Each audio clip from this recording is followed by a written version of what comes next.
विद्यार्थियों, स्वागत है एक बार फिर आपका। अब इस बार जैसे हमने पिछले वीडियो में अर्धसूत्री विभाजन या म्योसिस जो है उसके बारे में बातचीत शुरू की थी। तो जैसा पिछली बार हमने बात की थी कि म्योसिस जो है वो जो सेक्सुअली रिप्रोड्यूसिंग ऑर्गेनिजम्स हैं केवल उनके अंदर होती है, और उनके अंदर जो जो हैप्लॉइड सेट्स होते हैं गैमीट्स के अंदर, वो मिलकर वापस डिप्लॉइडी को रिस्टोर करते हैं। तो माइटोसिस जो है, it was the term which was coined in the year 1905, and एक ये ग्रीक वर्ड है जिसका मतलब है रिडक्शन, यानी कमी करना। तो क्योंकि इसमें क्रोमोसोम नंबर कम हो जाते हैं, इसलिए इसको जो है म्योसिस नाम दिया हुआ है। अब म्योसिस जो होती है that ensures production of haploid phase in life cycle. तो उसके बाद फर्टिलाइजेशन होगी और वापस डिप्लॉइड फेस जो है वो रिस्टोर हो जाती है। तो अगर ये म्योसिस नहीं हो तो क्रोमोसोम नंबर जो है वो हर जनरेशन में डबल होते जाएंगे। तो जो सेक्सुअली रिप्रोड्यूसिंग ऑर्गेनिजम्स हैं उनके लिए एक बहुत बड़ी प्रॉब्लम हो सकती है। अगर हम कंपेयर करें माइटोसिस और म्योसिस को, तो माइटोसिस में जो म्योसिस डिप्लॉयड G2 सेल जो होता है उसके अंदर पेयर ऑफ होमोलोगस क्रोमोसोम्स जो होते हैं वो प्रेजेंट होते हैं, जिनके अंदर 2 क्रोमेटिड्स होती हैं। और माइटोसिस के अंदर जो क्रोमेटिड्स हैं of each chromosome, some are split apart and separate into 2 daughter nuclei in a single division. तो माइटोसिस में एक सिंगल डिवीजन होता है, और वो 2 डॉटर सेल्स में इक्वल नंबर उनके स्प्लिट हो जाते हैं, जिसकी वजह से 2 जेनेटिकली आइडेंटिकल जो होती हैं सेल्स, या जिनको हम डॉटर सेल्स कहते हैं, उनका निर्माण होता है। परंतु म्योसिस के अंदर जो है 4 क्रोमेटिड्स जो होते हैं वो 2 बार डिवाइड करके, ठीक है। तो इसमें अंदर क्या होता है, पहले तो होमोलोगस क्रोमोसोम जो होते हैं वो सेपरेट होंगे, ठीक है, और उसके बाद उनके अंदर जो है सेकेंड म्योसिस के अंदर, तो एक म्योसिस डिवीजन के बाद 4 हैप्लॉइड सेल्स जो हैं उनका निर्माण होता है। म्योसिस जो होता है accomplished this feet by incorporating 2 sequential divisions होती हैं। जैसे मैंने पहले भी आपको बताया था कि पहली जो डिवीज़न होती है वो रिडक्शनल डिवीज़न होती है, और दूसरी जो डिवीज़न होती है म्योसिस सेकंड जो डिवीज़न होती है वो आपकी इक्वेशनल डिवीज़न होती है, या होमोटिपिक डिवीज़न भी हम उसको कहते हैं, क्योंकि उसके अंदर और माइटोसिस के अंदर जो है mitosis it's a sort of mitotic division. तो पहली म्योसिस में एक कोशिका से 2 कोशिकाएं बनेंगी, फिर दूसरी म्योसिस डिवीजन में 2 कोशिकाओं से 4 कोशिकाओं का निर्माण होता है, ठीक है। तो अभी हम ये डायग्रामेटिकली कैसे होता है इसके बारे में भी हम देखेंगे, डायग्रामेटिकली भी आपको बताऊंगा। अच्छा, इसके अंदर और क्या होता है, जो होमोलोगस क्रोमोसोम होते हैं वो फर्स्ट म्योटिक डिवीजन की प्रोफेज के अंदर उनके अंदर पेयरिंग होती है। ऐसा माइटोसिस के अंदर कुछ नहीं होता। तो एक इम्पोर्टेंट डिफरेंस और इनके अंदर क्या हो गया कि प्रोफेज 1 के अंदर जो क्रोमोसोम्स हैं उनकी पेयरिंग होती है, जो होमोलोगस क्रोमोसोम हैं वो पेयर होते हैं। तो जैसे ये जब ये पेयर हो जाते हैं तो होमोलोगस क्रोम जो होते हैं इनके अंदर एक जेनेटिक रिकम्बिनेशन होती है, एक मैटरनल और पैटर्नल एलील्स जो हैं उनके अंदर एक्सचेंज ऑफ जेनेटिक मटेरियल होता है, जिसको हम क्रॉसिंग ओवर बोलते हैं। तो एक और इम्पोर्टेंट डिफरेंस ये हो गया कि म्योसिस के अंदर म्योसिस 1 की प्रोफेज 1 के अंदर जो जेनेटिक मटेरियल है उसका एक्सचेंज होता है, और सेकेंड म्योटिक डिवीजन जो होती है उसके अंदर 2 क्रोमेटिड्स जो होती हैं वो केवल सेपरेट होकर एनाफेज 2 की अलग अलग उसके अंदर चले जाते हैं। तो अगर हम डायग्रामेटिकली देखें इसको, तो इसके अंदर जैसे मैं अगर आपको दिखाऊं तो राइट साइड में ये आपके एक इंटरफेस है, इसकी इंटरफेस और माइटोसिस की इंटरफेस सेम इवेंट्स होते हैं G1 S G2, परंतु इसके अंदर जो एस फेज है वो कंपेरेटिवली थोड़ा लॉन्गर होती है as compare to mitotic phase. फिर इसके अंदर जो है आपकी म्योसिस फर्स्ट के अंदर, जिसको उसकी पहली जो प्रावस्था होती है उसे हम कहते हैं प्रोफेज 1। तो प्रोफेज 1 के अंदर जो है क्रोमोसोम कंडेंस होते हैं, जेनेटिक मटेरियल्स का एक्सचेंज होता है, होमोलोगस क्रोमोसोम्स की पेयरिंग होती है। ये सब इवेंट्स जो हैं प्रोफेज 1 के अंदर होते हैं। मेटाफेज 1 के अंदर वही क्रोमोसोम्स जो हैं आपके। अब एक चीज़ और इम्पोर्टेंट है, यहाँ पे हम इसको टेट्राड बोलते हैं। तो एक क्रोमोसोम और उसका होमोलोगस क्रोमोसोम्स दोनों मिलके पेयर करेंगे। और क्योंकि ये ऑलरेडी डिवाइड कर चुके हैं एस फेज के अंदर इंटरफेज के, तो ये एक्चुअल में 4 क्रोमेटिड्स एक साथ होते हैं और इसकी वजह से ये जो है इसको हम टेट्राड भी बोलते हैं। तो मेटाफेज 1 के अंदर क्रोमोसोम जो है वो आपके इक्वेटर के ऊपर जो है आपके उनका अरेंजमेंट हो जाता है, और एनाफेज के अंदर जो है उनका सेपरेशन जो होता है, होमोलोगस क्रोमोसोम जो हैं, तो एक पेयर इधर जाएगा, एक पेयर इधर। तो इसके अंदर एक्चुअल में क्रोमोसोम नंबर रिड्यूस हो जाता है। अगर हम ह्यूमंस की बात करें तो 46 क्रोमोसोम है, तो 46 में एक 23 इधर मूव कर जाएंगे और दूसरे 23 इधर मूव कर जाएंगे। टीलोफेज के अंदर वही जो है आपके वापस प्रोफेज के रिवर्स इवेंट्स जो है जो माइटोसिस में होते हैं, वही के वही इवेंट्स जो है टीलोफेज 1 के अंदर होते हैं।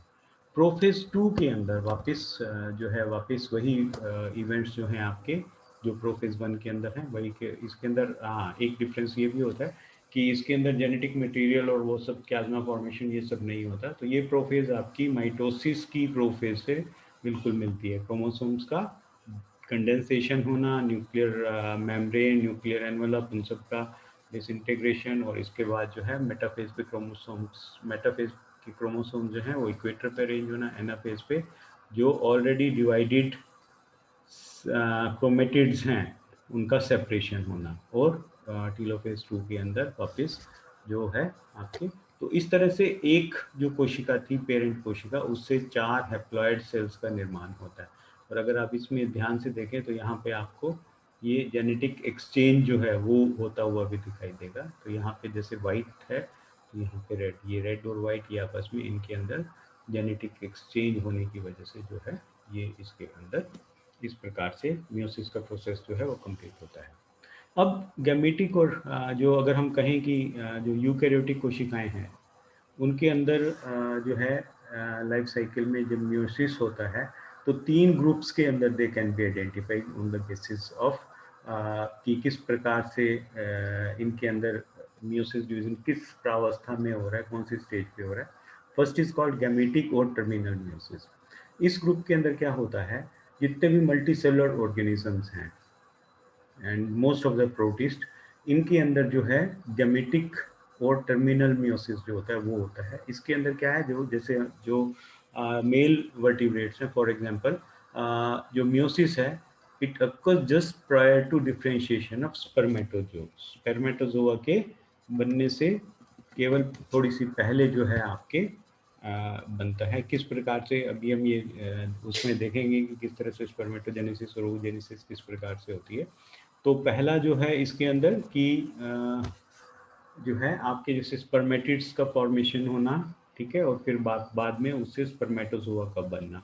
और फीमेल्स के अंदर हम जब बात करें तो जो oogoनियम होती है वो पहले माइटोटिकली डिवाइड करके प्राइमरी oocyte बनाएगी, फिर प्राइमरी oocyte से सेकेंडरी oocyte बनेगी, सेकेंडरी oocyte से जो है आपके फाइनली ओवम का प्रोडक्शन होगा। इसी तरह से स्पर्मेटोजेनेसिस में पहले आपके स्पर्मेटोगोनियम होगी, स्पर्मेटोगोनियम माइटोटिकली डिवाइड करके स्पर्म मदर सेल बनाएगी, और स्पर्म मदर सेल जो है आपके वो आपके फिर आगे मियोसिस 1 में डिवाइड होकर फिर मियोसिस सेकेंड से डिवाइड होकर 4 जो है स्पर्मेटिड्स उनका निर्माण करेगा, जो मॉर्फोलॉजिकल उनके अंदर चेंजेस होंगे और वो वापस स्पर्म का निर्माण कर देंगे।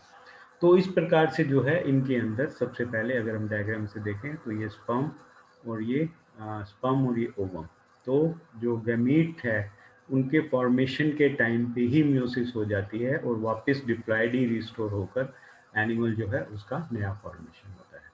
सेकेंड टाइप की जो म्यूटिक डिवीजन है उसको हम जाइगोटिक या इनिशियल माइटोसिस कहते हैं। इस तरह से होता है ये जो है आपके ज़्यादातर प्रोटिस्ट और फंजाई जो हैं उनके अंदर होता है, और इनके अंदर जो म्यूटिक डिवीजन होता है वो फर्टिलाइजेशन के तुरंत बाद होता है। ठीक है, तो इससे क्या होता है, हैप्लॉइड स्पोर्स का निर्माण हो जाता है, और ये हैप्लॉइड स्पोर्स जो होते हैं माइटोटिकली डिवाइड करके हैप्लॉइड एडल्ट जनरेशन का निर्माण करती हैं। तो एज ए रिजल्ट क्या होता है, diploid stage of life cycle is restricted to a brief period after fertilization. तीसरे टाइप की जो म्यूटिक डिवीजन है वो कहलाती है आपके स्पोरिक और इंटरमीडिएट मियोसिस। ये जो इस प्रकार से इसमें दिखाई गई है, और ये जो आपके ज़्यादातर जो प्लांट्स और एल्गी हैं उनके अंदर जो है इस प्रकार की म्यूटिक डिवीजन होती है। इसके अंदर क्या होता है, गैमीट फॉर्मेशन या जो म्यूटिक डिवीजन जो होती है ये टेक प्लेस करती है at a stage unrelated to either gamete formation और fertilisation. If we begin the life cycle with the union of male gamete, जैसे इसके अंदर पोलन ग्रेन और जो है वो मेल गैमीट्स होते हैं और जो एग जो है वो फीमेल गैमीट होता है, तो डिप्लॉयड जाइगोट जो होता है it undergoes mitosis to develop into a diploid sporophyte. तो ये डिप्लॉयड स्पोरोफाइट का निर्माण हो रहा है पोलन और एग के जो है फ्यूजन से। फिर इसके बाद क्या होता है, ये जो स्पोरोजाइट है at some stage in the development of sporophyte sporogenesis which include meiosis occur producing spores that germinate directly into a haploid gametophyte। तो एक हैप्लॉयड गैमेटोफाइट में सीधा जो है ये जर्मिनेट करते हैं। परंतु कुछ प्लांट्स के अंदर क्या होता है, जैसे सीड के अंदर जो होता है इनके अंदर gametophyte can be either an independent stage हो सकती है, या जैसे जो सीड वाले प्लांट हैं उनके अंदर एक टाइनी स्ट्रक्चर जो है जो ओव्यूल के अंदर रिटेन की जाती है उसकी फॉर्म में भी हो सकती है। तो ये दो फॉर्म में इसके अंदर जो है आपके होता है। इसके बाद अगर हम बात करें कि मियोसिस की स्टेजेस कौन कौन सी होती हैं, तो वही जैसा हमने कहा कि इसके अंदर एक तो प्रोफेज जो होती है वो बहुत प्रोलॉन्ग्ड होती है। इंटरफेज ऑफ मियोसिस और इंटरफेज ऑफ माइटोसिस ज़्यादा डिफरेंस नहीं होता है, एक्सेप्ट एस फेज जो है आपके प्री माइटोटिक एस फोज मियोसिस के अंदर वो थोड़ी सी लेंथनड होती है, मतलब ज़्यादा लंबे समय की होती है। ह्यूमन फीमेल की अगर हम बात करें तो जैसे फॉर एग्जांपल इसके अंदर जो oocyte है ये initiate prophase 1 of meiosis prior to birth. तो बर्थ से पहले ही ओवरी के अंदर जो है आपके मियोटिक डिवीजन प्रोफेज शुरू हो जाती है, और ये प्रोफेज 1 के अंदर ओवरी के अंदर अरेस्ट फॉर्म में रहता है टिल प्यूबर्टी इज अटेन्ड। तो जो है प्यूबर्टी अटेन करने तक इनके अंदर प्रोफेज 1 की अवस्था में जो आपके जो oocytes हैं उनको उस अवस्था में अरेस्ट होके रहती हैं। परंतु जैसे ही प्यूबर्टी अटेन की जाती है इनके अंदर प्रोफेज 1 के आगे की जो प्रवस्थाएं हैं वो शुरू हो जाती हैं, और उसके बाद जो है आपके ओवा का जो है उसका निर्माण होता है। तो ये एक प्रोलॉन्ग्ड उसका एग्जाम्पल है, जैसे ह्यूमन ओवरी के अंदर बर्थ से पहले उसके अंदर जो है शुरू हो जाती है और उसके बाद कॉन्टिन्यूस इसके अंदर चलती है। तो जैसे अगर मैं आपको यहाँ बताऊँ तो ये स्पर्मेटोगोनियम माइटोटिकली डिवाइड करेंगे सबसे पहले just to increase in number, और ये जो है आपके प्राइमरी स्पर्मेटोसाइट या जिसे हम स्पर्म मदर सेल कहते हैं उसका निर्माण होता है। ये माइटोटिकली डिवाइड करके will form the secondary spermatocyte. ये मियोसिस सेकेंड डिवीजन के बाद स्पर्मेटिड्स का निर्माण करेगा, और स्पर्मेटिड्स जो हैं वो फिर आगे डिफ्रेंशिएट होकर स्पर्म्स का, तो एक जो आपके प्राइमरी स्पर्मेटोसाइट है उससे 4 स्पर्म्स का निर्माण होता है। और ये जो प्रोसेस है प्राइमरी स्पर्मेटोसाइट से स्पर्म का निर्माण होना इज कॉल्ड स्पर्मेटोजेनेसिस, और ये वाला जो प्रोसेस है this is called spermiogenesis. Spermatid का निर्माण होना this process is called spermiogenesis, और फाइनली स्पर्म का फॉर्मेशन इज कॉल्ड स्पर्मेटोजेनेसिस। तो इस प्रकार से ये टेस्टिस के अंदर होता है। ओवरी के अंदर थोड़ा डिफरेंट प्रकार की मियोसिस होती है। उसी तरह से oogoनियम जो है आपके वो माइटोटिकली डिवाइड करके विल फॉर्म द नंबर में इंक्रीज होंगी and will form the primary oocyte। Primary oocyte जो है डिवाइड करेगी मियोसिस 1 के द्वारा, एक पोलर बॉडी का निर्माण होता है और एक सेकेंडरी oocyte का निर्माण होता है। ये सेकेंडरी oocyte जो है फिर अगेन फॉर्म्स एक एग का निर्माण करती है और जो दूसरी पोलर बॉडी है उसका निर्माण करती है। तो इसके अंदर फाइनल जो रिजल्ट है मियोसिस का that is 1 egg and 3 polar body, जबकि इसके अंदर 4 स्पर्मेटिड्स का निर्माण होता है। इसके बाद अगर हम बात करें कि जो मियोसिस है इसकी कौन कौन सी स्टेजेस होती हैं, तो पहली स्टेज जो है वो कहलाती है लेप्टोटीन। ठीक है, लेप्टोनीमा या लेप्टोटीन कहते हैं। इसके अंदर जो क्रोमोसोम्स हैं वो विजिबल, इससे पहले थ्रेड लाइक फॉर्म में रहते हैं, परंतु ये पहली प्रावस्था है जिसके अंदर क्रोमोसोम जो हैं आपके लाइट माइक्रोस्कोप के अंदर भी दिखाई देने शुरू हो जाते हैं। और इसके अंदर क्रोमोसोम जो हैं वो पहले रेप्लिकेट क्योंकि एस फेज के अंदर कर चुके हैं, परंतु ये एक्चुअल में जो इनकी जो क्रोमेटिड्स हैं, आइडेंटिकल क्रोमेटिड्स डिवीजन के पश्चात, वो इसमें विजिबल नहीं होती, परंतु यदि हम इलेक्ट्रॉन माइक्रोस्कोप में देखें तो ये जो है पेयर्ड क्रोमेटिड्स जो हैं वो इसके अंदर दिखाई देने शुरू हो जाती हैं। तो इस प्रावस्था को जो है हम बुके स्टेज भी कहते हैं, क्योंकि इसके अंदर एक और इम्पोर्टेंट इवेंट होता है कि जो फ्री एंड्स हैं क्रोमोसोम्स के, वो सारे न्यूक्लियर मेम्ब्रेन की तरफ जो है उनका अरेंजमेंट होता है। तो जैसे बुके के अंदर सभी फ्लावर्स एक तरफ अरेंज होते हैं, इसी तरह से इनके जो फ्री एंड्स होते हैं वो सारे जो न्यूक्लियर एनवलप के एक एंड की ओर सब उनका उनका अरेंजमेंट हो जाता है। ज़ाइगोटीन जो होती है ये अगेन एक इम्पोर्टेंट बहुत प्रावस्था है। इसके अंदर क्या होता है, जो होमोलोगस क्रोमोसोम्स हैं उनके अंदर एसोसिएशन होता है, एंड ये जो एसोसिएशन है इसको हम कहते हैं साइनेप्सिस। ठीक है, और ये जो फॉर्मेशन होता है ये एक इसको साइनेप्टोनीमल कॉम्प्लेक्स, इट्स प्रोटीन है जो होमोलोगस क्रोमोसोम्स को आपस में एकदम से पास लाएगा। परंतु अगेन बड़ा इस एक इट्स एन इंट्रिग्यूइंग इवेंट जिसके अंदर बहुत सारे क्वेश्चन अभी अनआंसर्ड है, like what is the basis of homologous chromosome के आपस में रिकॉग्नाइज कर कर वो आपस में पास पास आते हैं और फिर उनके अंदर पेयरिंग हो जाती है।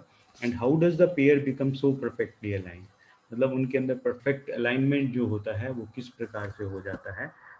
ये सारे कुछ क्वेश्चंस हैं जो अभी अनआंसर्ड हैं। तो इसके बाद की जो व्यवस्थाएं हैं मियोसिस वन की, जैसे हमने कहा लेप्टोटीन, ज़ाइगोटीन, पैकिटीन, डिप्लोटीन, डायाकाइनेसिस, ये 5 प्रावस्थाएं हैं। नेक्स्ट जो 3 प्रावस्थाएं हैं वो हम अगले वीडियो में देखेंगे। Thank you very much and thank you.